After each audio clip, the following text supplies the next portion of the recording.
In an Air Force base in Alaska, a group of inmates is about to be transported to Washington. Prisoner Havelock is so dangerous that he's kept in chains and with his face covered. After the plane takes off, Havelock waits until everyone is distracted to spit out a fake tooth with a hidden tool and pick his handcuffs lock. Suddenly a side of the plane explodes and everyone screams in panic as it starts going down. Soon the plane begins to come apart and people are flying out to their deaths. While an inmate jumps on a guard to fight him for the keys, Havelock gets rid of his handcuffs. The prisoner slides down the plane and holds on to Havelock's leg, only for Havelock to take the keys before the man is blown away too. Nearby, Caleb and his father are camping when suddenly a foot lands in front of them. They look up and see the falling plane, so they start running to their car, which is destroyed by falling debris. On the plane, Havelock gets rid of the mask and other chains and begins to fight every guard, easily beating them all.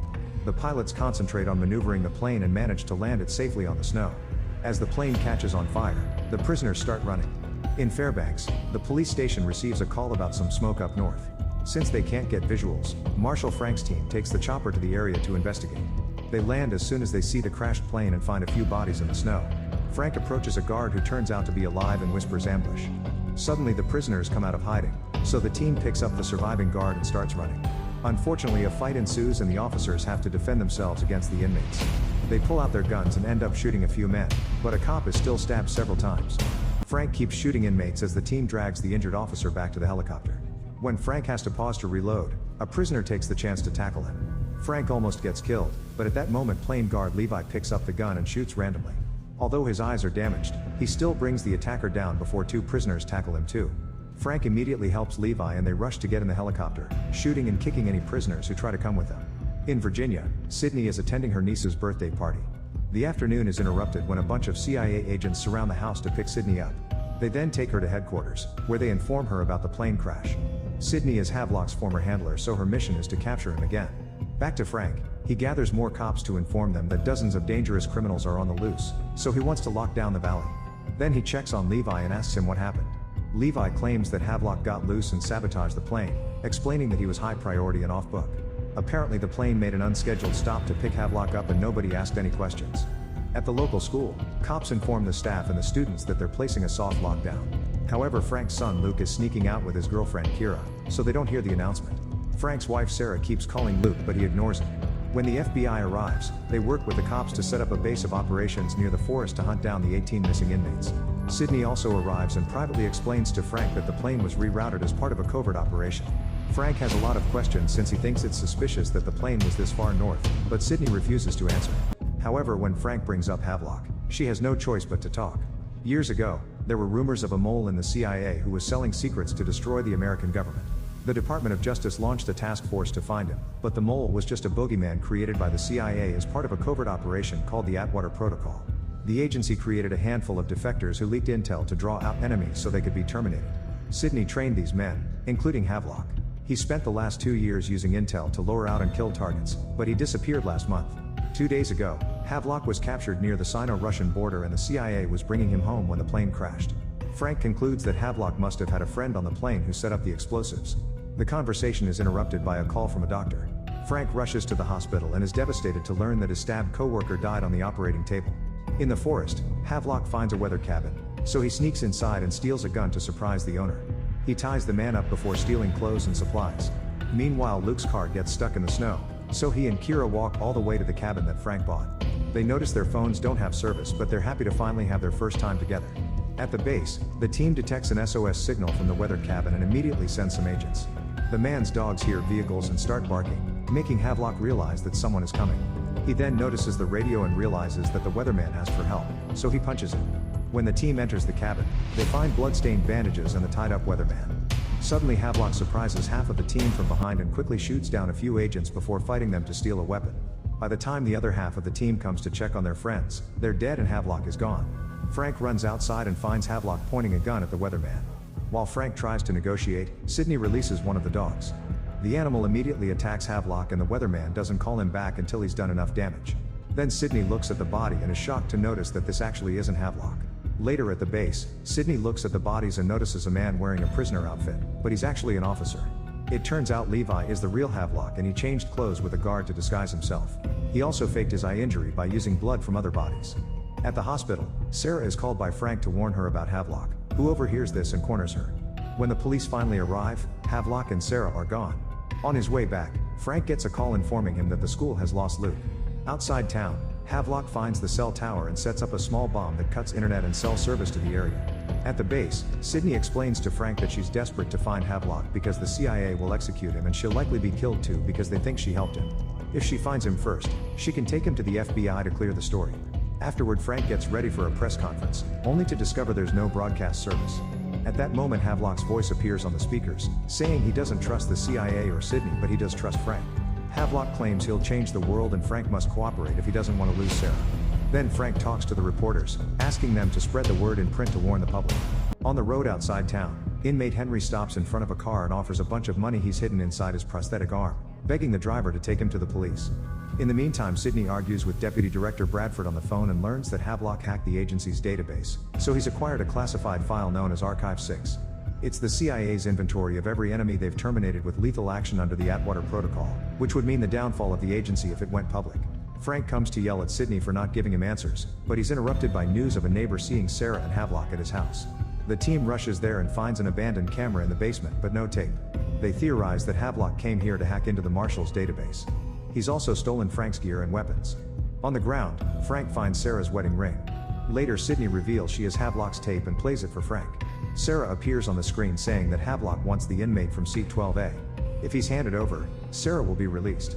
Frank must show up alone at 4 at a specific spot to do the exchange. After snapping at Sydney for hiding evidence, Frank searches for 12A's profile, which turns out to be Henry.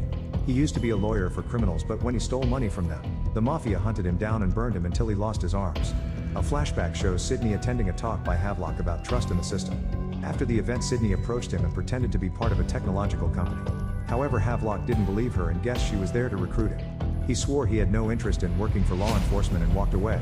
In the present, Frank tries to get information from Henry, who just mocks him. Frank furiously throws his prosthetic on the ground, so Henry spits on his face. When Frank pushes him against the cell wall, he reminds Henry that nobody knows he's there, so he'd better talk or they'll throw him in the snow. Afterward, Frank receives a mysterious envelope with a radio, which was sent by Havelock. Frank talks to Sydney, who tells him about Archive 6. Havelock needs Henry so he can sell that file to some dangerous people. Meanwhile, Havelock calls Bradford and sends her a link with a dead man switch countdown. If he doesn't enter a code into the site every 72 hours, Archive 6 will be released. When Bradford reports his superior, she's given 2 days to solve this. While Havelock is distracted, Sarah finds a deer's antler under the rug and uses it to break the tape, then she hides. When Havelock comes looking for her, she jumps on him and stabs him. Havelock still starts fighting her, so Sarah defends herself and picks up his gun. Unfortunately, Havelock easily disarms her and throws her down the stairs. At the base, Frank learns from the FBI that Henry handed himself over because he was promised witness protection in exchange for information. Henry confirms this and swears he doesn't know Havelock. Witness protection is his only chance to start a new life, so he wouldn't risk it for anyone. At 4, Frank goes to the meeting spot while his team hides in the woods. Instead of Henry, he's brought one of his men pretending to be him. Havelock keeps mocking him on the radio, and soon Frank realizes Havelock isn't there. All this is just a distraction. Sarah realizes he must be after the deck recorder from the flight, so the whole team rushes to go after him. At the bridge, Havelock intersects a police van and takes the memory card he needs. By the time the team arrives, Havelock is already gone. Sydney finds a bloodstained cooler that says for Frank and opens it to find Sarah's keys. He sends his team out to search the whole area for Havelock, but they only find Sarah's empty car. At the base, Henry is released to witness protection. In the forest, 3 inmates have taken Caleb and his dad hostage. As soon as the criminals look the other way, the father makes Caleb run. Moments later, a group of fishermen hears a noise and discovers Caleb unconscious on the snow.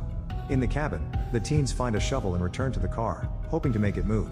To their shock, they find Isaac sleeping in the trunk. They assume he's a wounded hiker and take him to the house. While Isaac sleeps by the fire, the couple goes to the first floor to dance. Outside, an officer sees the lights and calls Frank to inform him he's found Luke. Then the cop enters the cabin, only for Isaac to jump on him from behind. Luke hears a noise and comes downstairs, but Isaac has already gotten rid of the body. In the morning, the teens share some food and Isaac pretends to be a lost hunter with memory issues. Kira goes outside to get firewood and discovers an abandoned police car. When she looks inside, she finds all the inmate files, including Isaac's. Meanwhile, dozens of cops and dogs join the search for Havelock. This allows him to capture a few inmates too. At the base, Caleb has been dropped off by the fisherman. He tells Frank about his dad and points at the pictures on the files to identify the criminals, mentioning a river. In the forest, Havelock is found by the criminals and Caleb's dad. They grab his bag and discover a gun, but they don't know who he is. Havelock pretends to be a hiker and lets them take him hostage too. Nearby, the group finds a tourist buggy. The driver tries to take off as soon as he sees them, but the criminals shoot the guide in the arm. When the group enters the vehicle, the driver grabs his gun, but the inmates take a tourist hostage and force the driver to drop his weapon. Soon a message about the kidnapped buggy reaches the base with a picture of the inmates. Sydney realizes that if a phone found a signal, it means Havelock is there with his personal router. While they discuss how to proceed, Frank is informed that they've located Sarah. The team rushes to an old hunting shack and finds Sarah upstairs. She's immediately freed and Frank gives back the ring. At the base, the technicians keep trying to contact the buggy. The criminals don't let the driver answer, but Spencer realizes that the calls come from law enforcement. He rushes to find Havelock, who is using his laptop. Spencer points a gun at him and demands to know who he is, since it seems the feds have been looking for this buggy since before they could have known it was missing. After hacking into the CIA's database, Havelock closes his computer and attacks the inmates. He beats them up one by one, easily disarming them and overpowering them with his special agent training. Once he has all the guns, Havelock takes control of the buggy. At the base, Sydney calls Bradford to complain because all the evidence is being seized by the FBI. However, Bradford can't pull rank anymore. The CIA has learned that Sydney got a call from a burner phone before Havelock betrayed the agency, so now they think she helped him. Sydney denies it and hangs up, but a flashback shows her and Havelock in the same hotel during their last mission. Havelock knew the CIA would kill him soon and asked Sydney to spend time with him.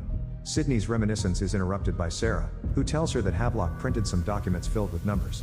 Sarah wants to know why Havelock studied her home, so Sydney theorizes that he wants to manipulate and exploit Frank's weaknesses.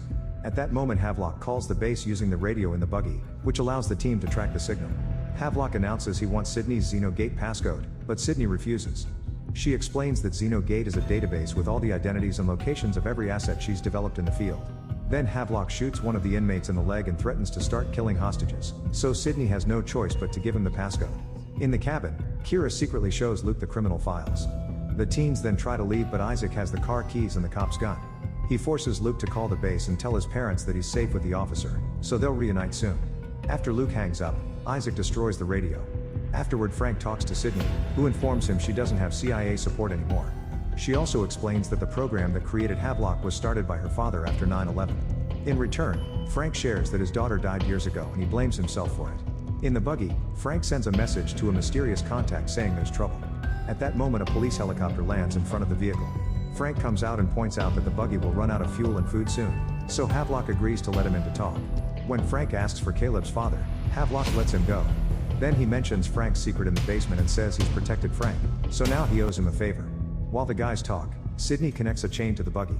Suddenly the helicopter starts pulling the chain to lift the buggy, and Spencer falls out. The cops quickly surround him and capture him. One by one, the other inmates fall and are captured too. Havelock manages to stay inside and kicks Frank to stop him from taking his gun. Then he rushes to the driver's seat, but the cops are already surrounding the buggy as well. After some hesitation, Havelock decides to take off anyway. Frank jumps on him and starts fighting him for the gun. When the buggy is about to fall off a cliff, the chain pulls back and holds it over the edge. The helicopter is slowly sliding on the snow though. Havelock still wants to fight Frank, but in the struggle he slips off and lands on the back door. At that moment, Sydney arrives and points her gun at Havelock, but she doesn't dare to shoot. Havelock kicks the glass door to break it and jumps to escape. Sydney watches him while remembering their last mission again, revealing they got naughty. Later, Frank goes home and finds Havelock's message in a book. There's a hidden gun and a piece of paper that says our secret. Afterward, he meets with Sydney in a bar and shows her a SIM card he took from his printer. That means it has information about what Havelock printed. Sydney warns him about the dangers of going against Havelock and admits she's his wife. In the forest, inmate Kitty has her leg stuck in a bear trap. Her friend Vivian tries to free her but can't, so she leaves to get help. In a cabin nearby, a woman comes back from hunting and notices that someone has been eating her food. Suddenly, Vivian appears behind her with a stolen gun and forces her to come with her to the forest. When they find Kitty, the hunter opens the trap but also takes the chance to pull out a gun. Kitty immediately hits her with a rock to knock her out. Afterward, they take the body to the cabin, where they take care of their injuries and steal supplies. Vivian sees a car outside and realizes that the woman is a cop. When the officer wakes up and tries to reach for a knife, Kitty quickly kills her by suffocating her with plastic wrap. The base receives news of the murdered cop, so Frank and Sydney rush to the scene, only to discover that the FBI is already there. Frank gives them access to the trail cameras and they see Kitty and Vivian in the area. Kitty is a sick black widow who killed 5 men, but the $4 million she stole from them were never found. Vivian is a non-violent con woman who has been scamming people since she was 13. In the cabin's bathtub, Sydney finds a sweater Havelock stole from Frank's house, so she wonders if these women crossed paths with him. She thinks about their missions and remembers that Havelock told her that the agency found out about their relationship. It turns out their marriage started as a cover for a mission, but they decided to make it real. At a diner, Vivian and Kitty are having breakfast when they see a cop come in. Vivian makes Kitty leave through the bathroom. Then she starts fake crying and tells the waitress that her mother isn't feeling well. The officer checks on her and notices a bottle of medicine with blood on the table. He then goes to the bathroom, but Kitty is already gone. While he's distracted, Vivian steals a car from the parking lot and the women escape. Meanwhile, Sarah's forced by her boss to go to therapy to deal with her recent trauma. Sarah admits she feels like a failure as a mother because she should be helping her son, so her therapist agrees to give her a ride. During the trip, she reveals she has a memory card from Havelock, and the therapist has to convince her that giving it to Frank is the right thing. When they arrive at the cabin, they find it empty. At the same time, Isaac and the teens escape in the cop's car. He says that the plane was designed to crash and that they weren't supposed to survive. When the car radio receives a message, Isaac shoots it and rips it off. Luke waits until it gets dark enough to unbuckle Isaac's seatbelt, then he drives off the road to make the car crash. In the morning, Luke wakes up and helps Kira come out of the car, then he makes her run away. When Isaac also wakes up, Luke grabs the gun and runs as well. In the forest, a native hunter finds Kira right before she collapses. He immediately takes her to his village to take care of her injuries. At the diner, Frank and Sydney are called to investigate the car theft. A witness saw the women using the phone, so Frank checks the phone book and notices that a page is missing. They search for that page in a new book and conclude that the inmates are after a tourist attraction called Arrow Excursions because they're looking for a pilot to escape the country. The team rushes to the Arrow office and discovers that the place was already broken into, but the women are gone. The computer password is on a sticky note, which means they got access to a list of 200 pilots. In the forest, Havelock surprises a hunter from behind and steals his bag, which includes a gun and car keys. He also takes the man's clothes and joins the hunting party. In the evening, he hangs out with other hunters and steals their car keys too. When the hunters can't find their keys, Havelock offers them a ride. At the hunter's house, Havelock throws a beer can at a guy's face. The other hunter pulls out a gun, but Havelock quickly grabs his arm and the shot hits the first man's leg instead. Havelock quickly ties them up before calling his contact Armin, who tells him the location of a courier. Soon Sydney gets a call from a friend in the CIA who tells her that Havelock used her account to contact Armin, an informant who specializes in malware and security protocols. The CIA stormed his apartment, but Havelock had already tipped him off, so it was empty. Security footage shows Armin giving a suitcase to a courier, so they conclude that he stole Archive 6 and sent it to Havelock in an external drive. Sydney's mission now is to intercept the courier.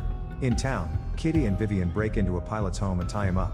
Kitty asks him to fly them to Canada and the pilot answers with insults, so Kitty grabs a hammer and hits his hand. Vivian immediately stops her, reminding her that he needs the hand to fly. The pilot agrees to help, however he needs money for fuel.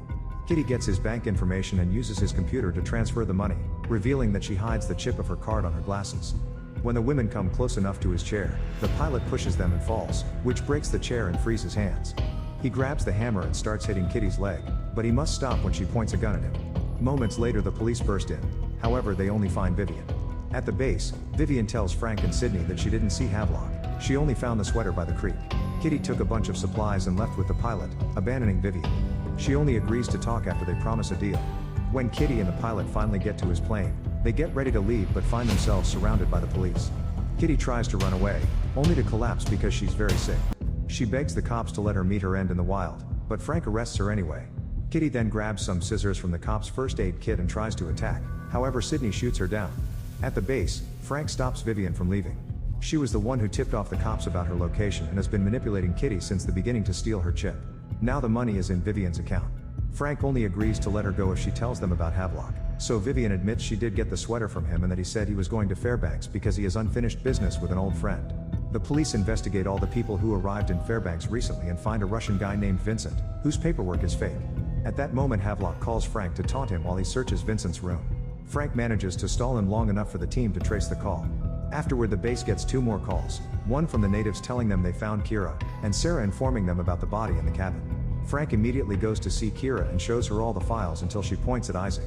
The file says that Isaac used to work for the Defense Advanced Research Projects Agency until he had a psychotic break that caused him to kill 6 federal employees. In the forest, Luke doesn't dare to shoot Isaac and becomes a hostage. When a trucker stops to check on the car crash, Isaac points the gun at him to get his keys.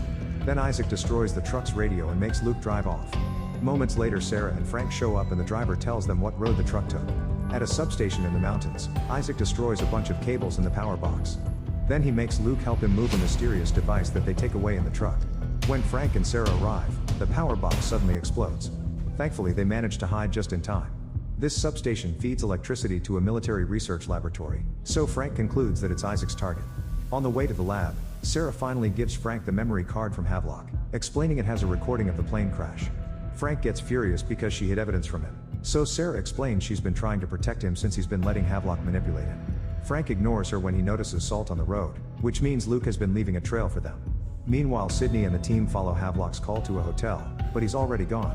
They find Vincent's documents and a suitcase containing the archive. Sydney thinks it's suspicious that Havelock left it behind, but the FBI takes it away anyway. Afterward, Sydney goes to a bar and is startled by Havelock. He asks her to run together and gives her time to think about it. On his way out, he leaves his gun on the counter. In the evening, the truck bursts through the military facility's fence. Then Isaac makes Luke record him as he explains that the government is spying on everyone and he's here to stop them. Suddenly Luke throws the camera at Isaac and destroys the special device. Isaac knocks him down and notices Luke's pallet expander, so he tries to pull it out because he assumes it's a surveillance bug. At that moment Isaac hears a beeping sound and searches Luke's pockets until he finds his Tamagotchi. This distraction is enough for Luke to stab him in the leg and run away. At the same time Frank arrives and sees Isaac going after his son, so he opens fire. Isaac rushes to catch Luke so he can use him as a shield. After Frank puts his gun down, Isaac lets Luke go, only to be run over by Sarah in the car and instantly drop dead. At the bar, Frank learns from an officer that the drive they found doesn't have state secrets, only a series of navigational prompts used in avionics. Frank remembers that Vincent arrived before the plane crashed, and the only ones who knew the plane's route was the CIA. He concludes that Vincent was sent by the CIA with a drive full of malware to bring down the plane on purpose. Afterward, another officer finds Isaac's old videos. He targeted that specific lab because it has a switch that may overload the energy network if it doesn't receive a signal in time. Frank thinks they have time to prevent it, but at that moment the power goes down in the whole town. On the road, inmate William pretends to be a victim of a car crash. When a paramedic comes to check on him, William quickly stabs him to kill him. Then he goes to the ambulance and knocks down the other paramedic with a defibrillator. After sedating her with an injection, he steals the ambulance.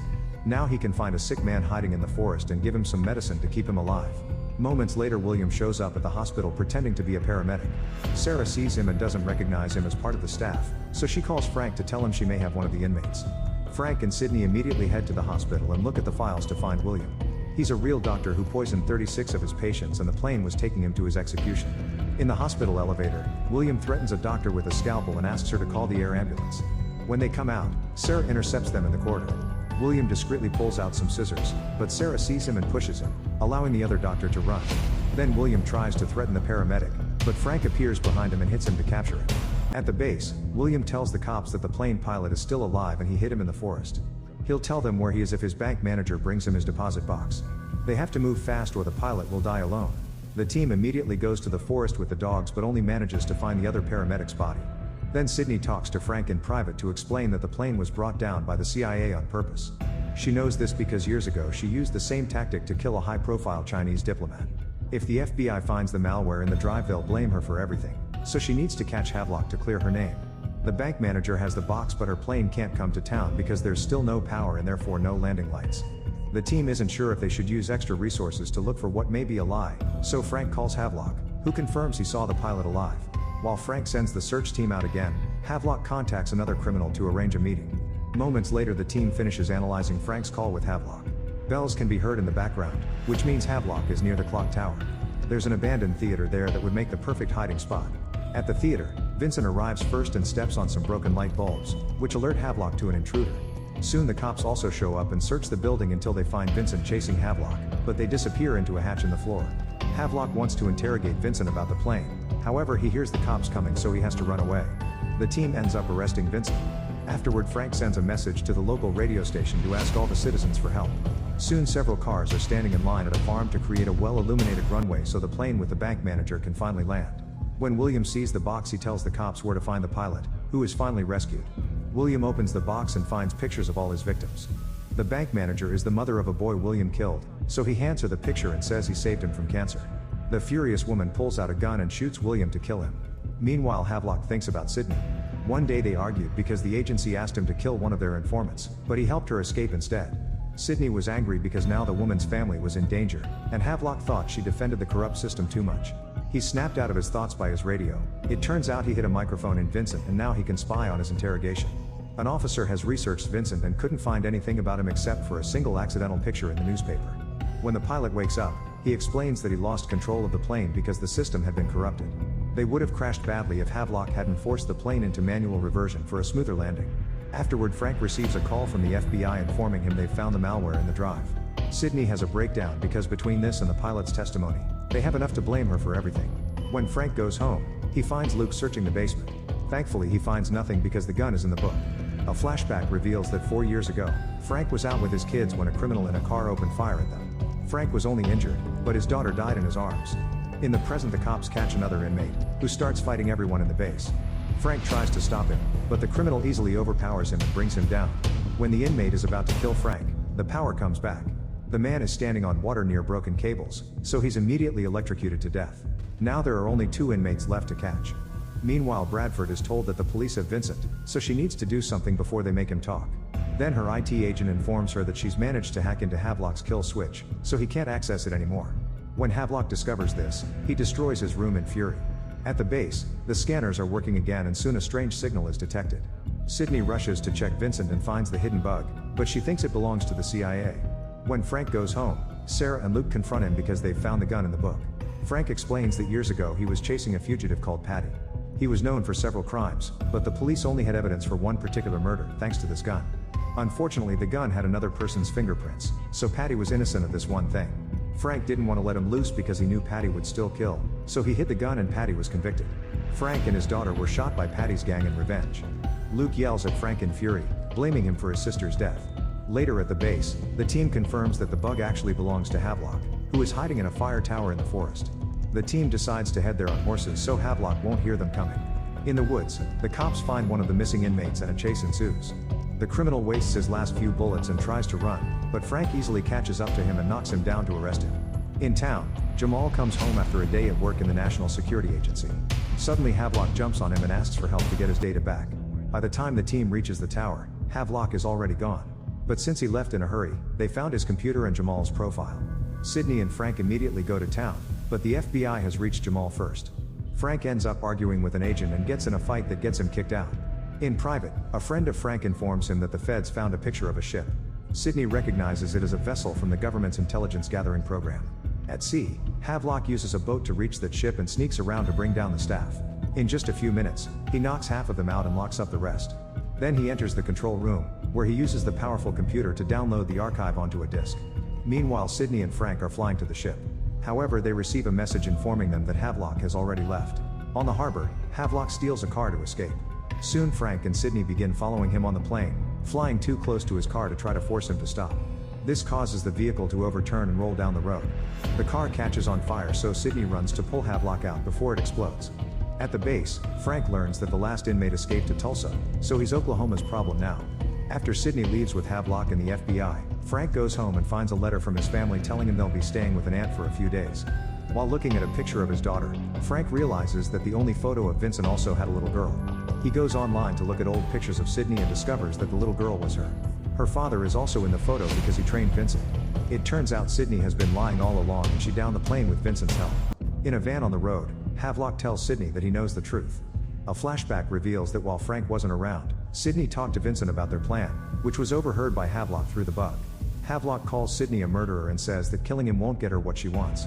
At that moment, Frank contacts the FBI and tells them to keep Sydney apart from Havelock. Sydney immediately points a gun at Havelock, who pushes her off. A fight ensues inside the van and the driver loses control, so the vehicle behind them has to make a sudden move to dodge it. This causes it to crash. As the fight continues, Sydney accidentally shoots the driver, and the van crashes into the car in front of it. The first one to wake up is Sydney, who points her gun at Havelock. A flashback shows the couple in Paris a month ago. Havelock wanted them to have a future together, but he thought the CIA would kill them when they didn't need them anymore. He said they should run away together, but Sydney thought it was a bad idea. At the office, Sydney met Voss, a Russian spy recently captured by the CIA. Voss was wanted by his own government, so he wanted Sydney to get him safe passage. In exchange, he'd reveal what really happened to her dad, because the official story was a lie. Sydney made her team kill the cameras and delete all the files, not wanting the agency to take him away. Voss then showed her a drawing Sydney had given her father, which he always kept in his wallet. This proved his story, but he wouldn't say more until Sydney took him out of Paris. Suddenly a group of Russians burst into the office and killed Sydney's team. Voss punched a guy before closing the door, getting shot in the process. Sydney mixed some cleaning products to make a small bomb and waited until the mercenaries broke the window to throw it at them. The explosion brought them all down and Sydney escaped with Voss. Outside, Voss admitted he was the one who killed her father. Sydney decided to run away, abandoning Voss. Later Sydney shared what happened with Havelock, who told her not to report this to Bradford because he thought the CIA was hiding things from them. He then revealed that he did some investigation and found a secret server with Archive-6, which was created by Sydney's father 20 years ago and was still active. Sydney disapproved of his methods and instead wanted to talk to the woman in charge of arranging cover jobs. The next day the couple cornered the lady in a church. She confirmed that there was a secret behind the death of Sydney's father, but she refused to say more and told the couple to walk away from something so dangerous as Archive-6. Havelock told Sydney to go back to work and pretend she hadn't heard from him while he searched Archive-6 for answers. Bradford asked Sydney if she knew anything about Voss' death or Havelock's whereabouts and Sydney denied it, but Bradford could tell she was lying. When Sydney reunited with Havelock, he showed her the files he found in Archive-6, which confirmed that the CIA had been killing all the agents from the Atwater Protocol after their job was done. In fact, Sydney's father had been the first victim. Havelock insisted they should run away together, but Sydney wanted to stay and expose all this. Afterward Sydney visited his mother, who showed her the old newspaper picture and told her to search for that man. In New York, Sydney met Vincent, who used to be her father's interpreter.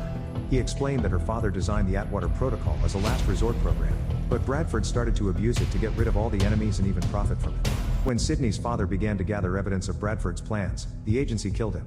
When Sydney returned to the office, she learned that Bradford knew that Havelock hacked the system and wanted to capture him. Sydney immediately called Havelock, who confirmed he killed a team that went after him.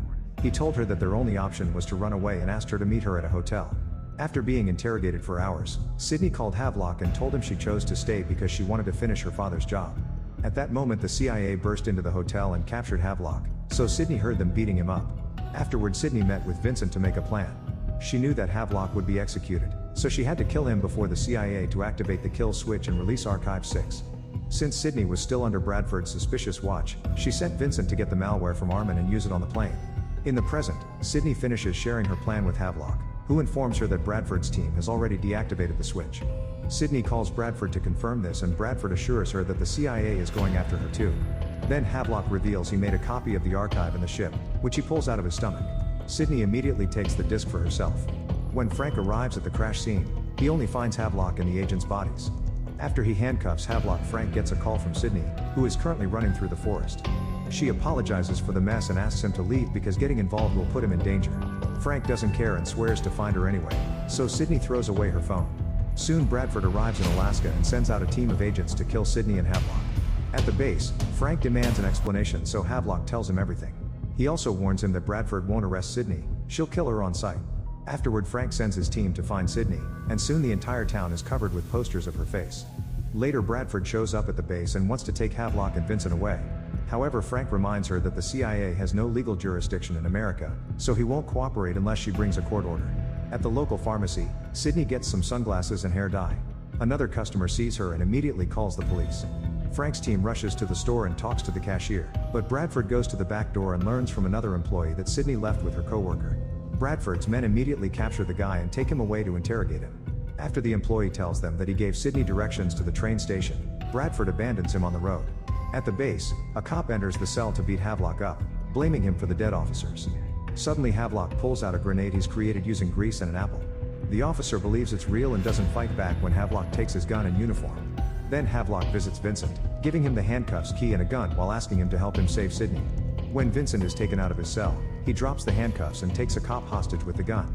This distraction allows Havelock to escape, and Vincent surrenders after his friend is gone. At the train station, Sydney sees the agents arrive and sneaks into the train to avoid them. The agents soon come aboard too and start searching every car. Sydney takes off her wig to replace it with a cap. When an agent corners her against the door, she shoots him and beats him up. Then she uses him as a shield while shooting a few more agents. More men come after her and a fight ensues, so Sydney has to beat them up too and get a new hostage. At the next station, Sydney manages to escape. An agent calls Bradford to tell her that Sydney got off at Healy, and Bradford realizes she's going to the hydroelectric dam. Since that place powers the Army's training facility, Sydney will find a powerful computer to upload Archive-6. Frank's agent friend calls him and lets him know about the dam. Frank points out that an experienced agent like Sydney would never let others see her in a store or on the train, so he concludes she did it on purpose. At the dam, Sydney picks a lock and enters a building, only to be surrounded by the CIA. Bradford is smug about her victory, but Sydney tells her she wanted to be followed. At that moment Havelock enters the room and starts arguing with Bradford about the agents she's killed, getting her to admit the truth. Suddenly a bunch of men rappels down to surround the group. They're the shadow operatives that Bradford has been using as pawns and killing when she didn't need them anymore. After hearing her confession, they're on Sydney and Havelock's side. Sydney announces she'll upload the archive and leaves the room. A desperate Bradford starts begging for mercy, getting close enough to an agent to steal his knife and kill him. This triggers a fight, so now both teams are shooting at each other in utter chaos. Havelock manages to dodge a gas grenade and takes cover, but agents keep following, so he has to kill them all one by one. A man corners him and almost shoots him. However, Frank arrives and kills the guy first. In the control room, Sydney begins uploading Archive 6. Bradford comes after her but fails to shoot her through the window, so she shuts down the system. Then Bradford breaks the control room door open with an axe and Sydney jumps on her to start a fight. After exchanging a few hits, Sydney grabs the disc and runs to the bridge outside, but Bradford follows her to stab her. After picking up the fallen disc, Bradford uses some cables to start choking Sydney, who fights back and causes them to slip over the railing. They avoid falling by holding onto the cables, and Sydney reaches into Bradford's pocket to retrieve the disc. Then Sydney grabs onto the railing and kicks Bradford, making her fall to her death. When Sydney's fingers are about to slip off, Havelock catches her. Frank and Havelock take Sydney to a vehicle outside.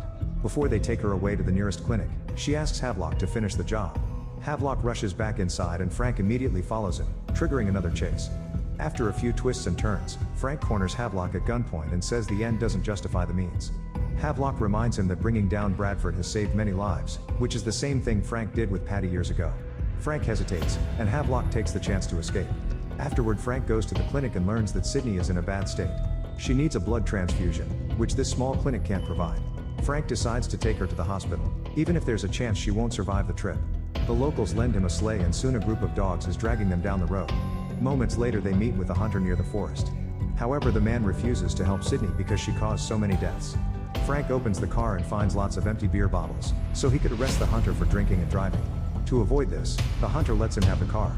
In the evening, they finally make it to the hospital. Before Sydney is taken to the operating room, she gives Frank the disc. The next morning, Frank is called to a car crash scene because the cops claim they found Havelock. The body is too charred to do a DNA test, but he's missing the same tooth he lost in the plane. Later, Frank meets with a trustworthy politician he knows and gives him the disc, telling him to do a thorough investigation so the truth can finally see the light. When Sydney finally wakes up, Frank visits her and tells her that Havelock has been declared dead, but he thinks the body belongs to another person. Sydney shares how guilty she feels about all the deaths and Frank tries to assure her she did what she could, but she doesn't listen and kicks him out. At home, Frank reunites with his family and tells them he's ready to turn himself in.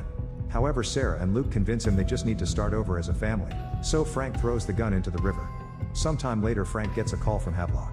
The charred body he used belonged to the last inmate, who never made it to Oklahoma. Frank is willing to let Havelock go as long as he stays out of trouble, but Havelock says that Alaska is the center of everything and this isn't over.